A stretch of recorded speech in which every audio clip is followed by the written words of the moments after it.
Hello and a very warm welcome to Sympathy Lab. This is our second edition of panel discussions where we enhance conversation approach for shoulder-to-shoulder solutions within the industry. I'm happy to have in our second edition guests from our physical appearance here in the studio, but also remote. I'm talking about collaboration and cooperation. How can we proceed? My guests are today here in the studio, Mr. Timo Perschke, sustainable business developer, brilliant mind and game changer within various fields of play in the outdoor and apparel industry. Hello, Timo. Hello, nice to be here and super proud to be next to Rüdiger, who is one of the most disruptive thinking guys I ever met in this industry. So I'm really looking forward to this conversation. Here you go for the moderation. Textile activist, CEO of Sympatex. Very proud to have you both here. Especially proud to have your official title on LinkedIn, Charles, a specialist in performance sportswear design and sustainable matters. But whenever you do lectures, whenever you enter a room for whatever you share, it's a different atmosphere. So thank you very much for joining us today. Thank you very much. And Mr. Fredrik Ekström, you are a brand marketing communication consultant, being not only disruptive in bits and pieces of your work in various fields of play and in different industries, but also known for collaborative marketing and communication roles. So to make sure that we are now online and in line and with our mindset, I would love to ask my participants of our roundtable to tell some words why they are here, what their mindset is, and what they stand for in their personal and business role. I would love to start with you, Timo. Please tell us who you are. Yeah, my name is Timo. I founded a few companies, sold it, worked on the circle we want to discuss today. And I'm here to talk a little bit about the education, and that my biggest achievement would be if my own 2 kids will avoid my mistakes. Thank you, Timo. Rüdiger. Yeah, hi guys, Kim. I think the main reason why I'm here is I'm in search. I believe with our economic models we have led so far, we have reached a point of singularity where the rules fundamentally change. And now we have to figure out how those new rules actually work and actually what are those rules. And so that's my quest. So I just love debating with people and see how we can progress together in figuring out what's the new thing beyond the old economic thinking we had so far. Thank you, Rüdiger. Handing over to you, Charles. Hi, I'm a staff member at the Royal College of Art in London. I work in a school of fashion and textiles, and I have the luckiest job in the world. I get to teach the next generation the subject of performance sportswear design, something I've done for a couple of decades now. But my most visible role in the industry is that I end up moderating a lot of discussions at specialist ingredient trade fairs, but I'm most proud of being a member of what's called the Do Lecture Team, which is just one of those big cranial festivals. But yeah, I'm just a lucky guy who gets asked to do things, and I get to listen to people like Rüdiger and Timo and Fredrik and learn from them. Thank you, Charles. Handing over to you, Fredrik. Thank you. So yeah, I'm really happy to be here, and I'm running my agency about the clouds in Sweden because I believe that in this gaping void that the consumers are now with the lack of trust in institutions, we can see that brands probably never had more opportunity and responsibility to act as culture and sustainability role models. And I work with helping brands as a specialist to transforming research and insights into actions to inspire brands to do good. And what makes me tick is when I can work with a brand and get them to understand that the sustainability journey is one of continual reflection and improvement rather than a quick fix. So it's a long-term process that must exist well beyond their own brand's life cycle. And when you get the feeling of the excitement of working with a brand when they understand that and they start changing their system and challenging their old structures and actually start doing something that could be better for the future, it's what makes me tick. And I'm also happy to be here to meet all these other people and learn more. This is what it's all about, to collaborate, change knowledge, and inspire each other. Thank you very much, Fredrik. So seeing that this is the first of a series of webinars which we want to host on sympathy-lab.com, it would be good to have a short recap on the first session. And of course, you all need to watch the 45 minutes of the first session and now stay tuned for the second one. But we had the same bigger picture or holistic thing for collaboration, cooperation, and where does circularity stand in the eyes of consumers and industry experts. We learned from the participants, which were across and not only of various fields of play in our industry, but also with the perspective, for example, from Fridays for Future activist and campaigning leader.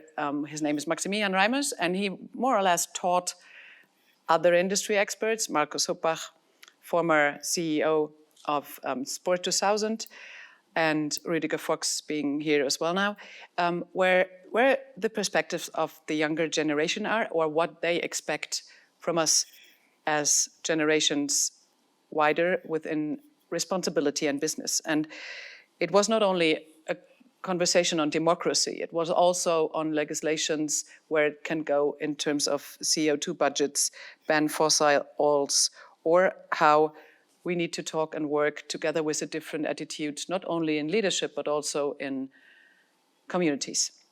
This leads me now to the second version of our exchange, where we want to focus on where does sustainability and circular economy stand right now in the eyes of industry experts. What did we learn in the last, let's call it short-term 2 years? What change can we accelerate together? And what solutions do we already know that we need to figure out in this kind of, let's call it, communication channel to spread the word? So for the next round, before we start discussing, it would be great if we start with you, Charles. Derivations for fabrics and the textile industry from your definition on circular economy, competition versus cooperation, by giving us an insight of your personal status quo and mindset. It's a good question, and I like asking people to define what the circular economy is. The one definition that has the most credibility to me is when we monetize the waste. So, in other words, everything that we have has value, because if you look back to nature, there is no such thing as waste. So it's treating every output from a system as something valuable that we can use again. But for the part two of that question, competition versus cooperation, I'm going to go off on a tangent and reflect that within the last month, I had the opportunity to interview the lead on synthetic materials at Patagonia. Patagonia is seen as the default answer for, can you tell me who a sustainable apparel company is? And when I was speaking with Pasha, he made a very strong point that pre-competitively, they are very keen for cooperation, because one company on their own cannot solve all the problems. And the more people they cooperate with, the more that not only does everyone buy into the solution, but it adds to the credibility of presenting a unified industry taking responsibility for itself. Now, the textile industry itself suffers from a poor reputation. It is apparently the second most polluting industry in the world. That is actually a wrong reputation, but it's not that far off. We're certainly within the top 10.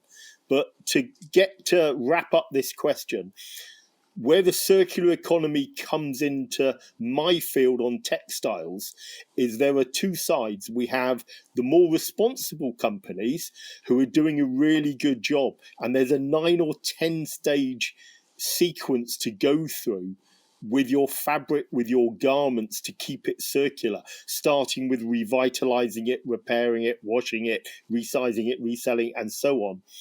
And there is the fashion industry solution, which is almost to rush to stage 9, which is to recycle the garment. My definition of the circular economy is actually to keep the original product going for as long as possible. And that's where I'm going to shut up, because I've been talking far too long. No, you aren't. Not at all. Not at all. This is what we love, because as long as you take us through the journey of your head, this is the perfect way to stay tuned. So, Rüdiger, can you give us, one hand, your definition of circular economy, and also your derivations for textiles and fabrics, competition versus cooperation? And if I may, Charles, it happens really rarely that I need to fundamentally contradict you.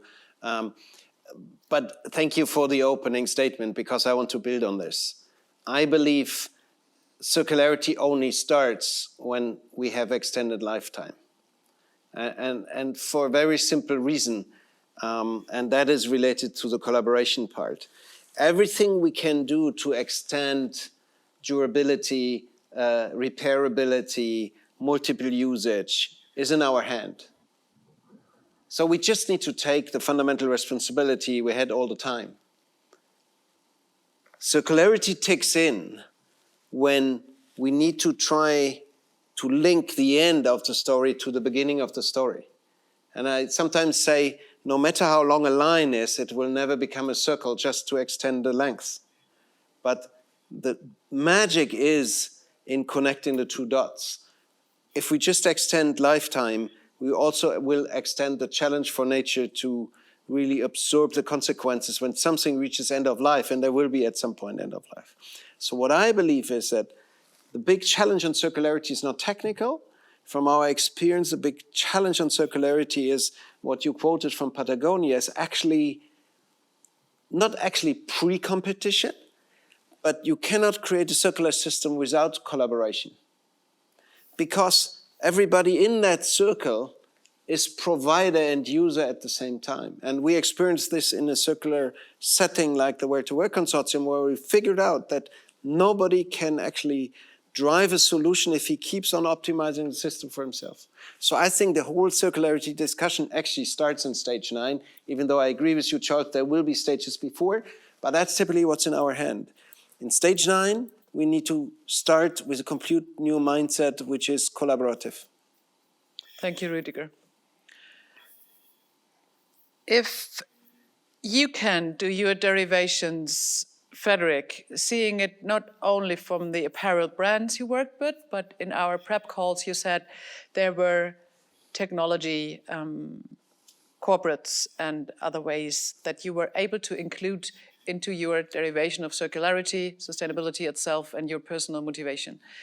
Can you sum up and bring us into your mindset, please? Mm-hmm. Yeah, I think,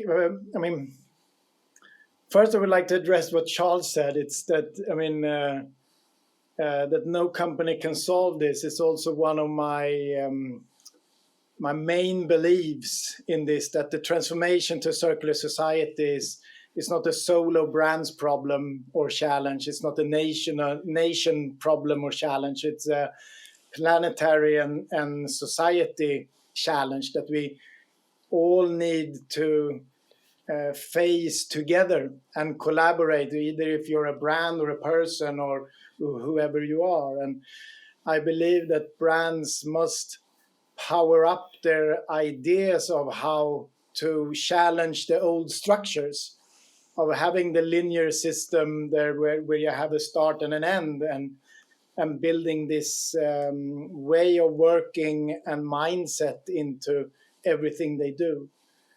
I work with both apparel brands, and I have a long history at Treathorn, where I worked for 6 years.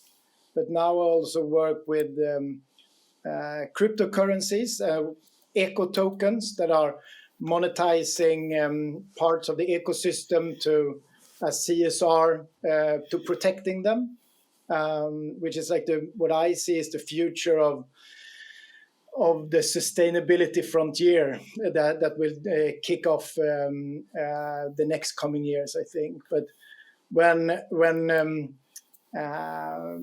looking into this kind of outdoor world, another thing you said, Charles, about monetizing waste is when I worked at Triton, we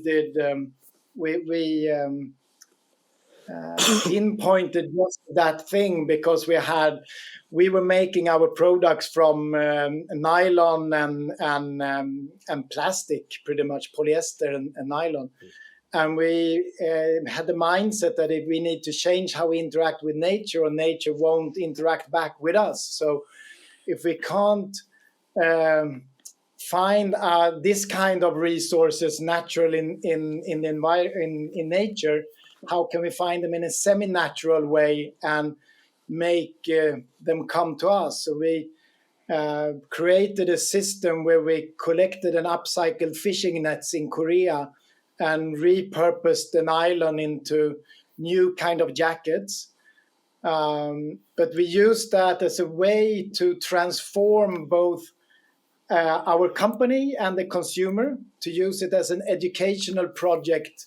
So we collaborated with retailer, used it to educate the consumer about the situation in the ocean, inspired our design and product department to do something new, and made clinics with sales team to understand what it's all about. So I think collaboration is key if we are going to transform into a circular economy, both with learning from each other, but also that no one can have control of the entire chain from getting the raw material to production, to selling it, to using it, and then reusing it or bringing it back into the loop. It needs to be a collaborative mindset through all them.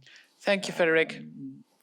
So seeing that we will have one of our questions which will follow, which concrete examples can we have and which can we share? So as I know from our prep calls, there are many more to come, so be prepared. I'll ask you for that and the perfect bridge to Timo if it comes to retail, community building, sharing solutions of how can social systems influence parts of the business and bring change to new business models. So your expertise on that. Yeah, it's not an easy answer. To recap, a little minutes before, Charles said that he's really lucky that he works since decades in this industry. I do this as well, and sometimes I'm not super lucky because today I see all the mistakes we have done in the past.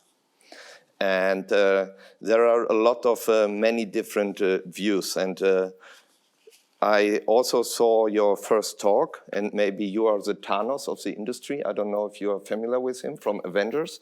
He thinks that the whole galaxy is based on symbiosis, yeah? And he wants to change the system by deleting 50% of the inhabitants, yeah? To have a greater ecosystem, which keeps everything alive. And unfortunately, when I look back, I started a brand called Pure, based on a circular model in 2007. Nobody was really interested in, and nobody was really cooperated or want to have a partnership with us, because what we are doing or what we have done as a brand is we were talking to other brands, and no brand, from my perspective, is really open to give up any advantage. And what you mentioned, Fredrik, I do not agree 100% that nobody is able to control the whole supply chain and lifetime circle, because 50, 60, 80 years before, when the production was more local sourced, it was already available. So one of the problems we have in the circularity model is especially for the performance apparel industry, that it is a really fragmented and old-fashioned business model. If you look who is really your fabric supplier, you have so many different people in the line. You have first the guy who is providing somehow polyester pellets, then you have the yarn, then you have dyeing houses, and then you have lamination in between, and you never know exactly where it is made, came from, even if it is registered, even if it is certificated by different ways. So this is one point I would like to see cooperation starting on the fabric supply chain management.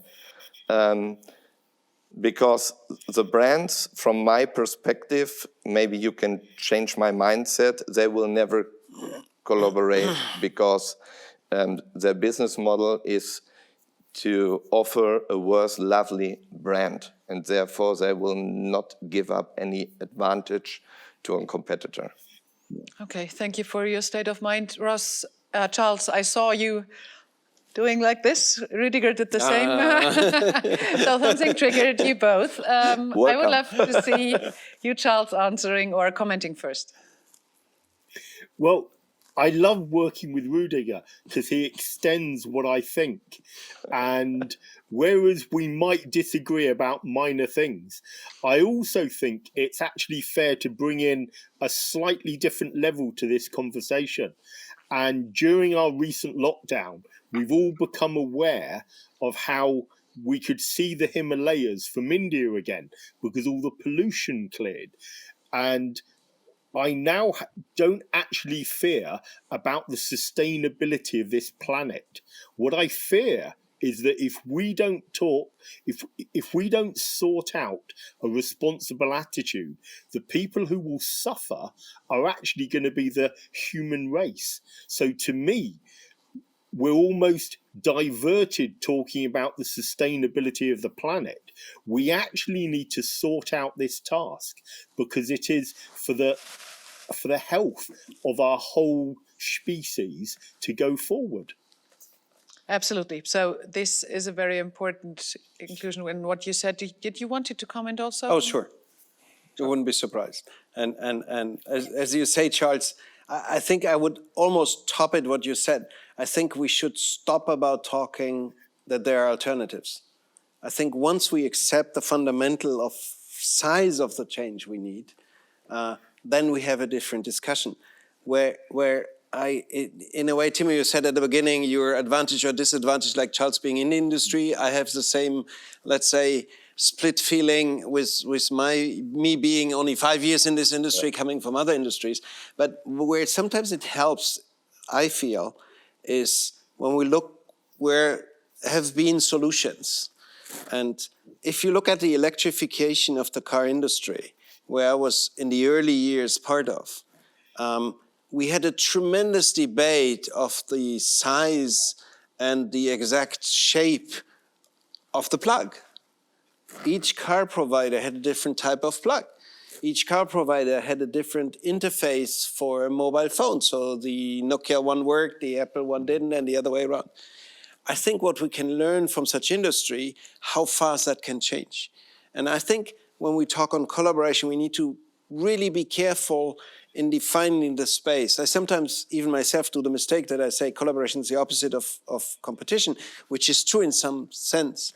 But I think if we fragment the discussion by saying we can still have the shining design part of the brands like before, we just need to agree on fundamental constraints within the, let's say, borderlines or the borders of what the planet can cope for. There's no harm. And everybody can agree. I think everybody will be relieved because we can create a level playing field. So I think what we need to really look in other industry, how actually did they do this? How did the paper industry achieve an whatever 80-90% collection level and recycling. I mean, we don't chop trees anymore. I mean, we do, but not to the extent for the paper industry as the paper we are reading.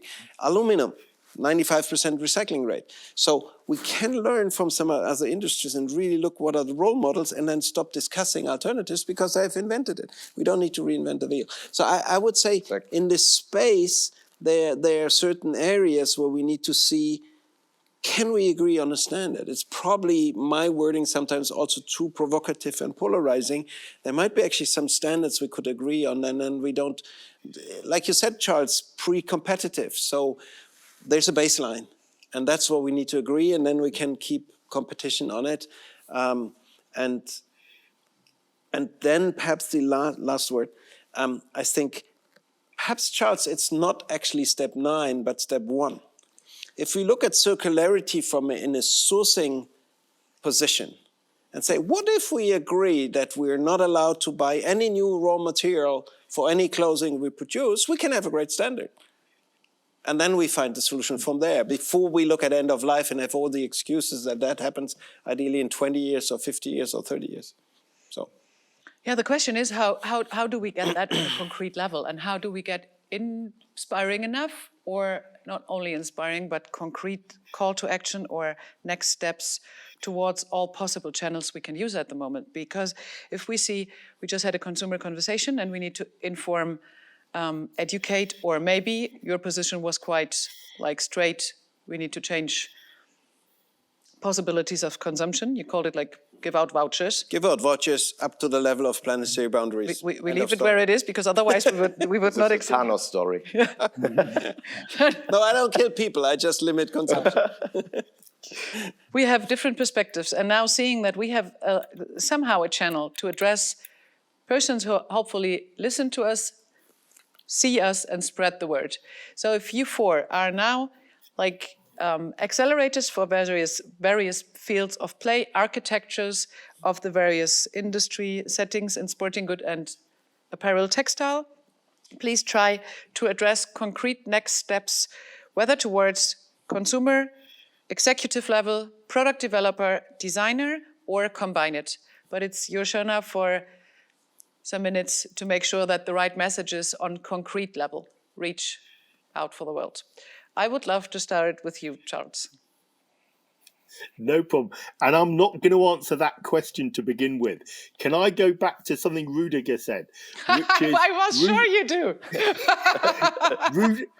Rüdiger, I'm going to agree with you, but also disagree with you. For too long, we've had pleasant conversations about getting people to be more responsible, and people have not acted fast enough or responsible enough. We've only tokenized their actions.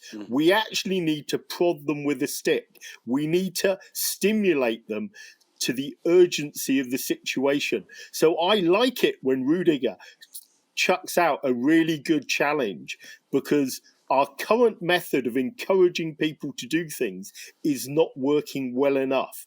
And at this stage, I envisage we need to be pressing all the buttons to try and get any possible solution, because that then has to combine with working what solutions are going to be popularly adopted by the consumer. And we know the consumer has a default setting of being lazy, of taking the easiest option. So not only must we provide an array of solutions, but we must see which solution they're going to go for. But Rüdiger's going to come back to that at some stage. But if I answer your question now, Kim. Yeah, it would be great. Thank you. By the way, it was the reason why I chose you for answering first, because I knew you wanted to comment. It's not a problem. But if we now look at what are the individual steps people can do, the single biggest step is that we all as individuals, whether we are running companies, whether we are product developers, whether we are users, whether we're working within retail, we all need to ask the question ourselves. And this is why I have such a lucky job, because I teach people and they are continually asking me questions. And the thing I like is that they will not accept the reason that I gave out 1 or 2 years ago. The questions have become more advanced each year. It's almost as if society has slipped into almost a groupthink mentality, where because everyone else is doing with it, it's fair to go along with it. I completely refute that. Everybody needs to ask questions for themselves so that they are happy that some progress is being made. And on that question of progress, can I remind people that we don't want to create another brilliant sustainable company like Valde. What we want to do is we want to shift everyone in society to start moving. So the really objectionable companies, the people who refute that this is anything to do with them, if we can get them to improve just by a couple of percent, we will create a much bigger effect than we will by creating another excellent example. Thank you very much. This directly reflects to your thoughts, Timo. Yes, so, and if I could do something, I would pull a lot of efforts in education. And also in community building was the Yeah. And education maybe is not the same level in every household, and at least in every country and in every part of the world. But what is it is worth to think about is the way the big corporates marketing themselves and how they build movements and communities. And the mindset of the smallest participants of our community, kids, is maybe the more open one we have to address for. So if you want to be a better soccer player, you look to the best one you see in television, yeah, or PlayStation, or whatever kids are doing today, yeah. Then in the second step, if you want to be the coolest guy in the school, you look to the older ones, yeah. So we need to educate people which have really influence, yeah. I will not name them influencer, yeah. That they will educate the next generation to avoid the wrong things. To do the right things is a little bit too big, yeah, and not accessible for everybody. But to avoid the biggest mistakes is something which we can do. And Fridays for Future is a good example how you can mobilize a variety of people from different ages, different education levels on a global scale. And if the industry would be smart enough to follow this building of movement, this is has a huge influence in the for the next 20, 30 years. Maybe it will not solve the problems we have to solve now. Yeah, we are responsible for the problems we have, so we have to solve them. Yeah, but only to solve the problems, maybe we will not avoid other problems in the future. So we have to do it in two different ways. And one is one is education. Thank you very much. Fredrik, you said there were different educational programs you proceeded within your brand consultancy jobs. Is that something you connect on? Yes, I would like to address it also a little bit different way, but I would like to combine brand and consumer, of course, because they work, they dance together.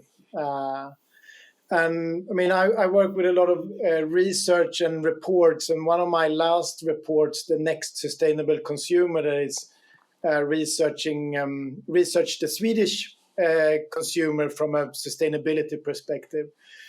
We see that, I mean, knowledge and education, of course, it's key. It's key to know what you do and how to act. That would be the future of public school or schooling the population.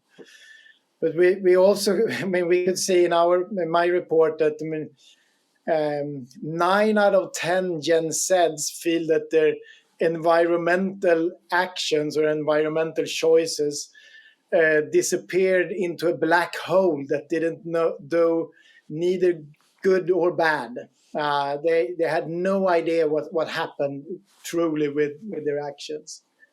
And 7 out of 10 felt a fear of being judged by their friends by doing the wrong decision or taking the wrong actions through environmental perspectives.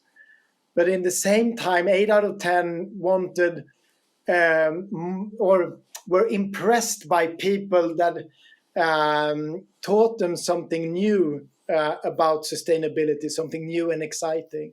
And we could see that in the report, you can see that there's some kind of like a status anxiety that goes on in the consumer, the consumer's head, where they want to do good. 8 out of 10 of the Swedish consumer identify them as being some kind of sustainability consumer. Either they're a dedicated pioneer, anxious activist, or eco-swingers. But they don't know where the actions turn out. They don't know what's going on, and they are scared of being judged by friends. So it's both a driver and a barrier, where I think brands have a really strong responsibility to act as role models, and together with influencers, of course, or people with influence, to show the way and educate and guide, but also inspire by doing it in an inspiring and fun way. So they engage with it and take them to their hearts. Because another thing that is scary is like when we asked them what words they were the most tired of hearing from brands, it was climate neutral, climate positive, and sustainability as the number 1, number 2, and number 3 of most tiring words. So they want to do good, but the more the brands communicate, from greenwashing brands probably, they trust it, and they feel insecure, and they need to be guided by role model brands, I think. Very interesting, Fredrik. Thank you very much for this input. And I think we will afterwards, like kind of show notes, publish everything you were referring to right now. Rüdiger, getting back to what we said now, it's quite long answers now, but we had Charles saying concrete steps are better than best practice examples in these lectures. And I know that you definitely take on that, also on follow movements, parallel to solve problems, kind of parallel visions. And of course now all these consumer insights from Fredrik. The basic question was, how concrete can we go to reach various levels?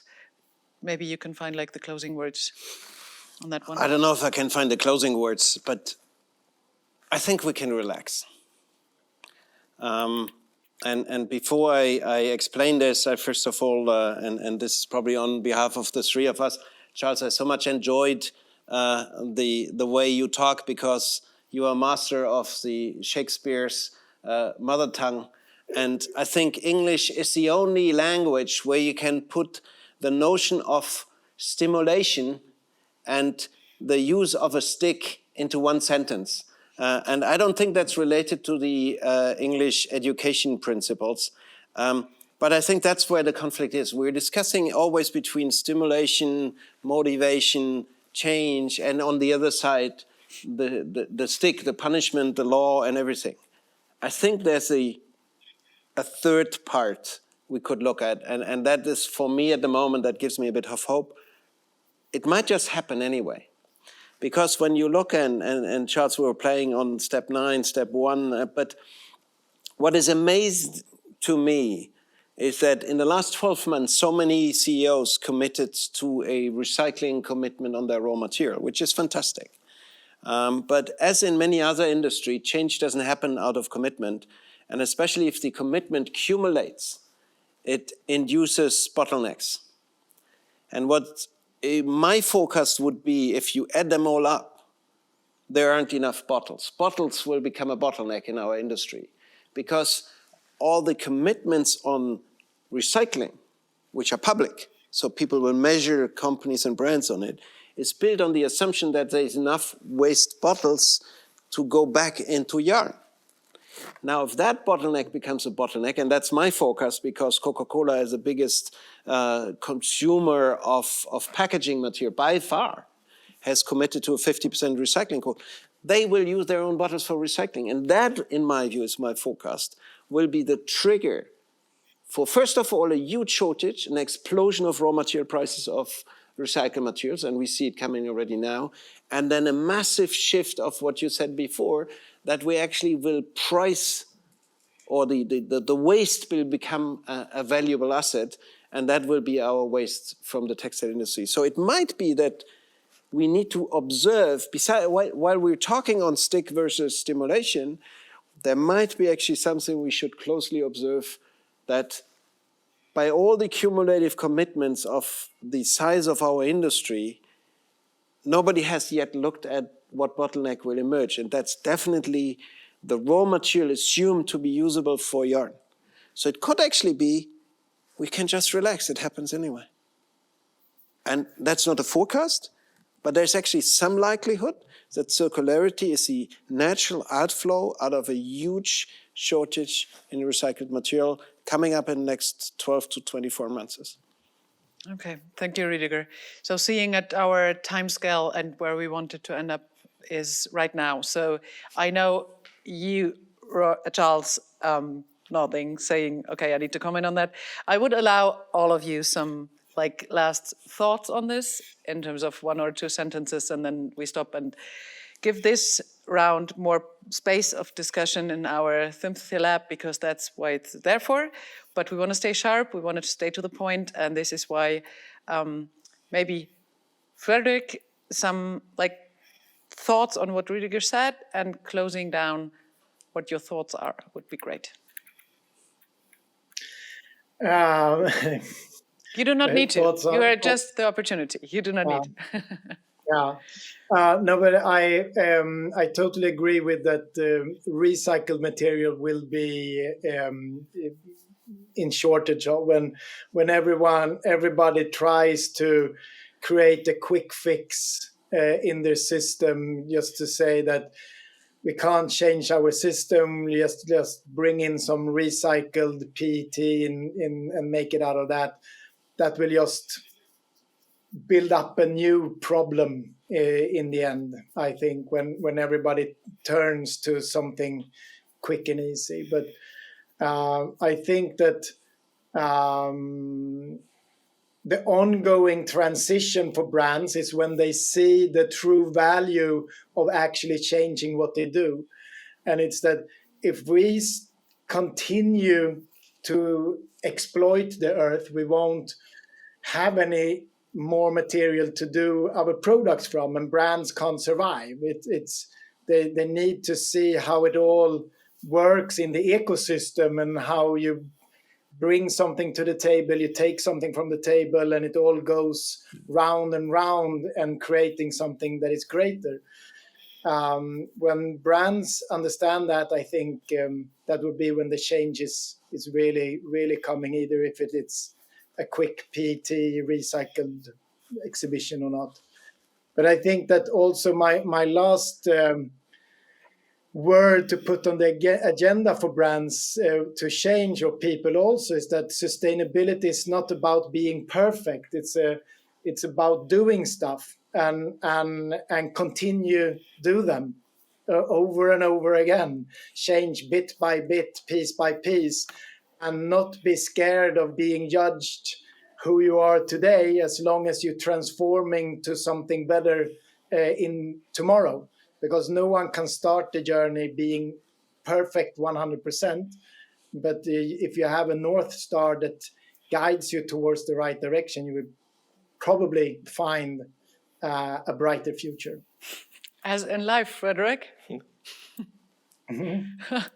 Charles, your last words on this. People are inherently good people, and they want to do good. Now, we are in an information age, and people if correctly educated or corralled, will do good. But we're in a strange situation with sustainability, that the technology and our education of the effects is still continuing. So I have great faith that people put their trust in the brands to help them, but it's an individual responsibility that is required. Thank you very much. Is there anything you can put in 2 or 3 words? 2 or 3 words? Yeah. 2 or 3 sentences. Which I was told I only agree 2 or 3 words. to the last both standings, but I still need to come back to this word sustainability. And Fredrik mentioned that it's maybe already overcooked here and there.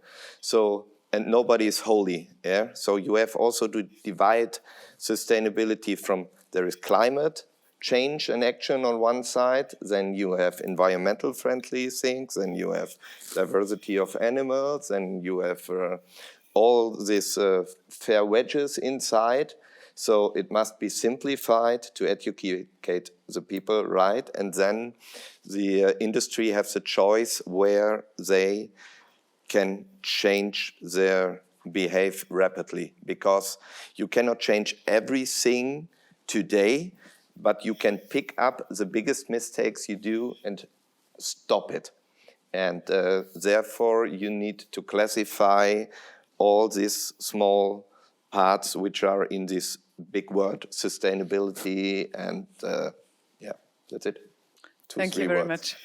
So if everybody is fine for this now, we close our round. We are looking very forward to Sympathy Lab 3rd edition very soon.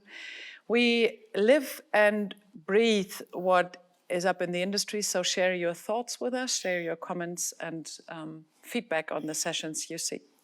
Thank you very much, Rüdiger. Thank you very much, Timo. Thank you very much, Fredrik, and thank you very much, Charles. And Thank you. Bye-bye. Thank you. Bye.